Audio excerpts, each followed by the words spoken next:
Miarahaba tompoko, androany isika de ndeha hiresaka ny tranga izay tena mafana tokoa amin'izao fotoana izao. Tsy inona izany fa ny tranga izay mahakasika ny raharam-pifidianana. Fa mialohan'izay dia azadino ny milike ny video antsika ary azadino ihany koa ny miabone amin'ny chaîne antsika mba ahafahanao manaraka tsy tapaka ny video izay ho alefanay misesisy eto Ottawa gasy toy izao ny fanaovana azy. Tsy ampiandry ela tsony izay fa avy hatrany tonga de vavany. Ia raha mahita ary ia raha mahalala ny tranga izay misy eto amin'ny tany sy ny firenena amin'izao fotoana izao ankatoko ny fanomanana ny fifidianana ho filoham-pirenena. Miteraka resabe ary miteraka ahiahy ihany koa eo amin'ny resaka fifidianana ny mahakasika ny fahafantarana fa mizaka zom-pirenena Frantsay Andriamatoa Andry Rajoelina izay president teo aloha. Manahy mafy moa ireo kandida izay mifaninana aminy amin'ny mety hisy ny fitsarana mitongilana eo amin'ny resaka fifidianana. Satria rehefa fantatra fa mizaka zom-pirenena Frantsay Andriamatoa Andry Rajoelina dia tsy tokony ahazo hilatsaka intsony amin'ny fifidianana ho filoham-pirenena araky ny lalàna izay voarakitra ao amin'ny artikla 43. Ka eo indrindra ny tena miteraka resabe sy olana amin'izao fotoana izao satria ireo kandida izay mifaninana aminy dia ny farimbona ary ny ray hina, ny ray loha, ny ray saina nanao fidinana andalambe efa andro maromaro izay.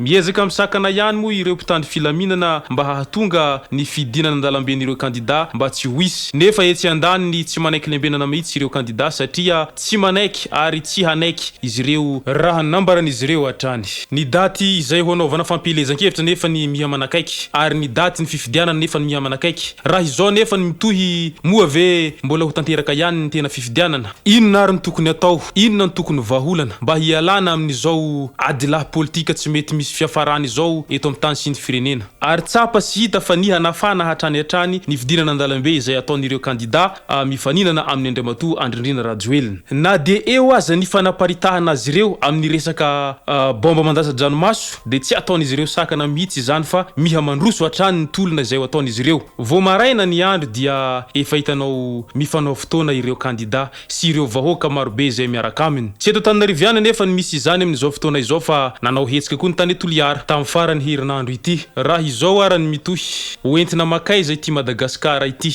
Oaiza isika malagasy amin'izao krizy lalina izay efa andalovan'ny firenena izao de mbola miampy korontana ara-politika ihany koa. Fa ny tena mampalahelo kely fotsiny aminazy dia ny mahantra miha mahantra hatrany ary ny manankarena miha manankarena hatrany. Tsy vitsy amin'ny malagasy amin'izao fotoana izao na dia hanina hohanina aza mila tsy ho hita. Nefa ny raharaham-pirenena tsy milamina ndao arane ho fidinitsika fohifohy izay ako ny fidinana andalambe izay nataon'ireo collectif des candidats ireo raha tany ampiandohana ireo kandida ireo dia anankitelo ihany ny lolohany tarika izany fidinana andalambe izany fa Andriamatoa Steny Randrianasolony haiko sy ny namany mbola tsy teo fa mbola tany ivelany. Fa nanomboka tamin'ity herinandro ity vantany vao tonga avy any ivelany Andriamatoa Steny dia niha nafana ny toedra raha satria ia raha mahalala mo Andriamatoa Steny dia isan'ny olona mahery fo ary isan'ny filohan'ny resaka judoka eto Madagasikara ka mety ho zany antony zany no mahatonga rehefa miditra antsehatra Andriamatoa Steny somary nihetsika ary tsapa sy hita tokoa fa miha mitombo isanandro ny mpanaradia ireo collectif des candidats. Raha tany ampiandohana ohatrany vitsivitsy anisa zany ny mpanaradia azy ireo fa tatoato zay ohatrany ny tombo isanandro ny mpanaradia azy ireo asa raha mba ahoana re zany mety ho fizotranyity fifidianana ity raha zao ny mitohy. Araky ny fijeriko raha ohatra ka miroso amin'ny deuxième tour isika amin'ity fifidianana ity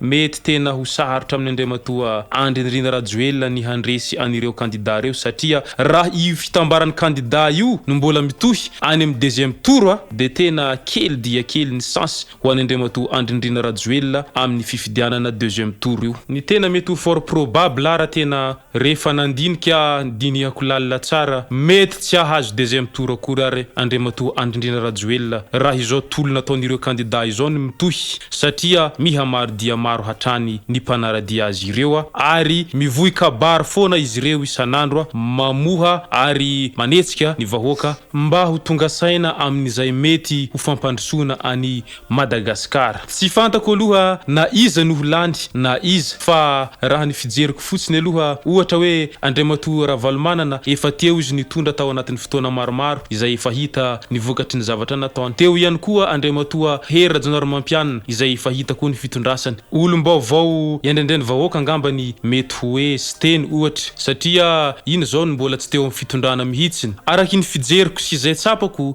izay olom-baovao tonga eo amin'ny fitondrana hatry zay dia samy manana finiavana te hampandroso any Madagasikara daholy. Nefa rehefa elany ely eo amin'ny fitondrana dia toa miova hevitra ho azy hanika lasa mijaly sy fadiranovana ny vahoaka madinika. Nefa ny vahoaka matoa mitotototo mamonjy an'ireny propagandy ary koa mitotototo mandeha manao fifidianana dia miandrandra fiovana ary koa miandrandra fandrosoana. Nefa kinanjo rehefa elany ela eo le mpitondra dia tsy arakaraka izay fiovana sy fandrosoana ny rasan'ny vahoaka ny zava-misy. Mahatsara irery ny vahoaka satria mitaraina fa tsisy mamaly. Misy aza amin'ireo distrika eto Madagasikara tsy hitany mpitondra mihitsiny raha tsy efa amin'ny fotoanan'ny propagandy. Zany hoe fotoanan'ny propagandy ihany izy mba tonga mitsidika n'iny distrika iny. Rehefa vita ny propagandiny ka lany soamantsara izy tsy hitany tsony iny distrika iny raha tsy amin'ny fotoanan'ny propagandy manaraka indray. Izay sy zay ara tompoky lahy sy tompoky vavy ka dia manasa anao hatrany mba hilike ny video atsika ary hiabone amin'ny chaîne atsika mba ahafahanao manaraka tsy tapaka ny video izay alefanay eto Wata Gasy.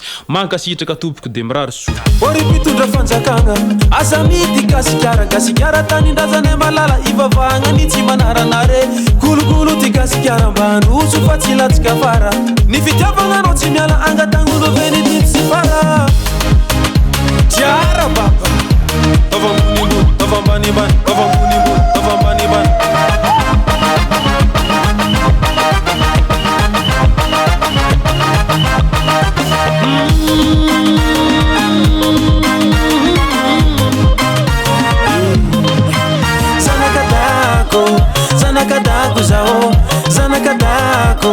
zanakadago zao fiera fa zanakadago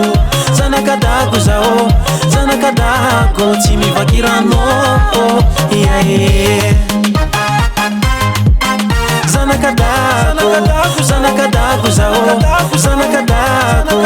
zanakadago zao fiera fa zanakadago zao tsy mivakirano iae